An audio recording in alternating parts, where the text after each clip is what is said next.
no mistake.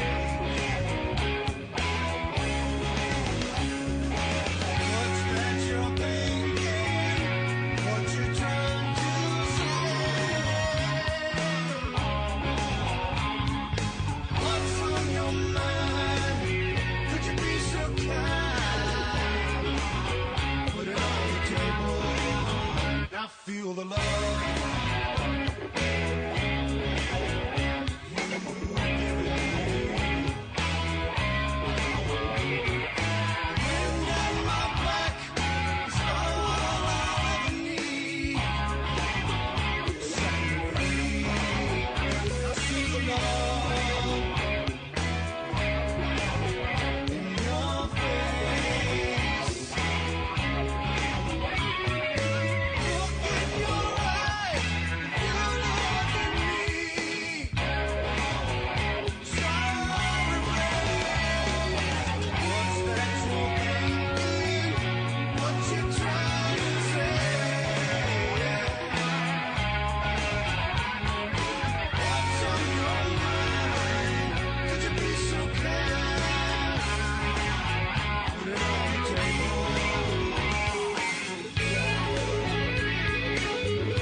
There we have it, song number one.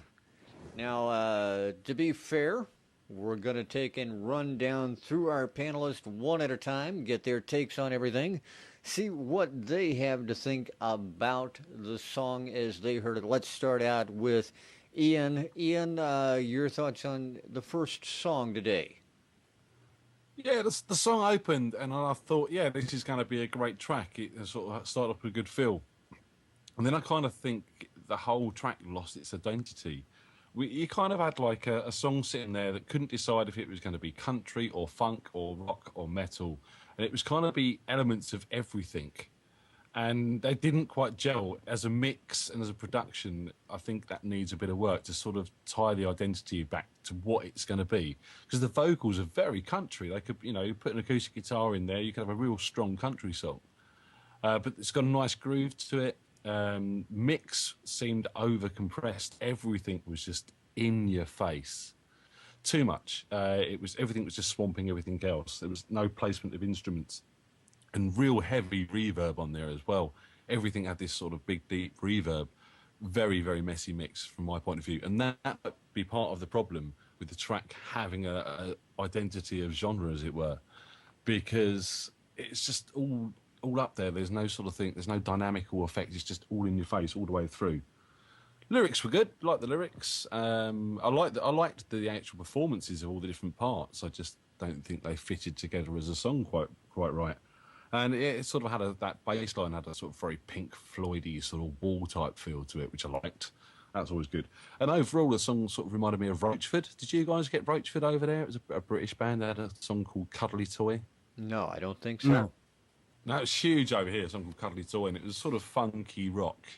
And I think, if they listened to something like that and pulled the mix into line with that, that would really be good, and it would work. Okay. All right. Thank you, Ian. Let's go to Tom Chianti. Tom, from New York, across the pond, what did you think about song number 1? Ian, you ignorant slut. I just always wanted to say that. I don't know why. I'm going to go spend many years in therapy, I'm sure. The song, I have quite the different opinion. Now, this is where doing what I do is makes it easy. I don't like this song. Honestly, I didn't hear a strong hook or anything in there. But obviously, there's something there because it was very well recorded. I liked the mix. I don't think it was over compressed. I could hear everything. I mean, it could have been it was a little dull. I think that's what Ian was hearing more than anything. That there was no sheen or shine to the mix. Background vocals and the lead vocals were tight, and the harmonies sounded good.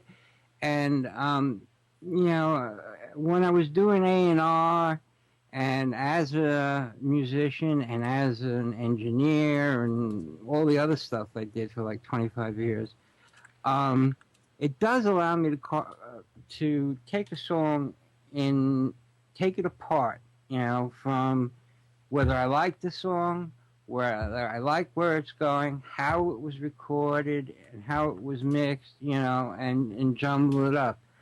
All together, I think the song was mixed well.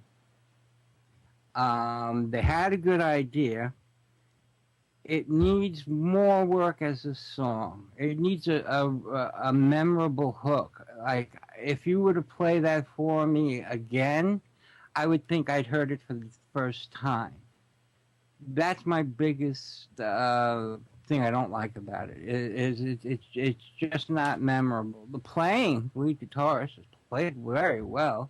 And also, the lead vocal is louder at the end of the song than it is in the intro. So that needs to be leveled out. That's about it. So do you think it might have been recorded in 2 different takes, and 2 different takes put together given the fact that you think that the ending vocal is louder than the starting vocal?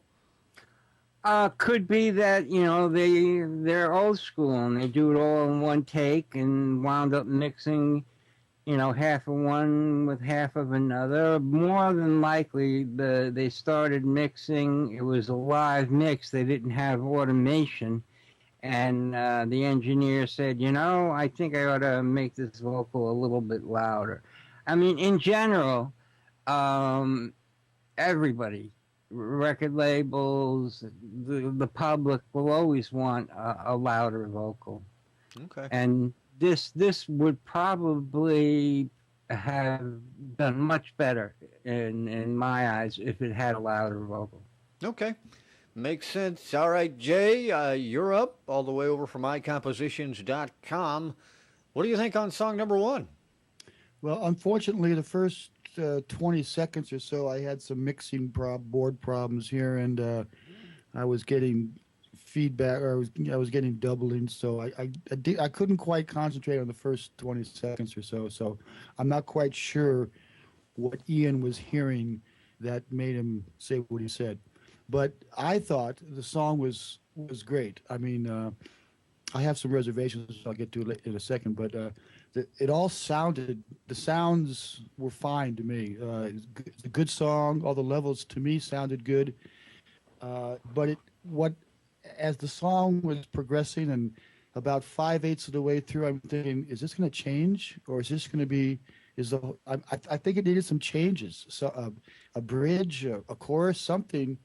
'Cause it just seemed to me, I'd have to hear it again to just remember what I was thinking, but it just seemed the same lick through the whole thing. That's what my impression was. I'm not saying that is a bad thing. It's just I was expecting it, hoping it would go somewhere else. It reminded me a little bit of CSN. Did you think? No, it sounded more like a band I might have been in, just jamming on one riff for 10 minutes. It reminded me of The Wall from Pink Floyd. Dun, dun, dun, dun, dun, Yeah, it did. dun, dun, dun, dun. Uh-huh.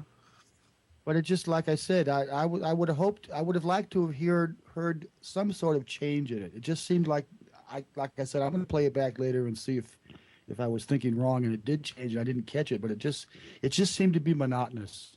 Okay. All right. So I liked it. I liked the whole thing about it. okay.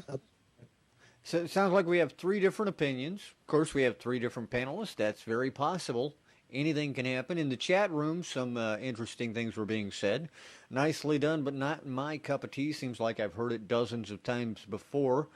Someone mentioned that maybe there was some auto-tune involved. I didn't hear that. I don't know. Anybody else hear any auto-tune? Quite possibly. There was a couple of slight waivers on notes that could have been auto-tune, yeah. I wouldn't want to bet on it, but yeah, possibly. Okay, and then possibly on the chorus and the backing vocals, I think is what they were talking about. And looks like the consensus from the chat room, now maybe I'm wrong, maybe I'll need to scroll down and read some more information, but it seems like they pretty much agree with what everybody said in bits and pieces. I know that there was one person said they agreed with Ian 110%. I think that was Dave on that one. So kudos to you, Ian. At least you get a response, somebody agreeing with you. Makes a change, doesn't it, eh? Rich, by the way, who was that? That song was a song called Put It on the Table by a group called A Minor Influence.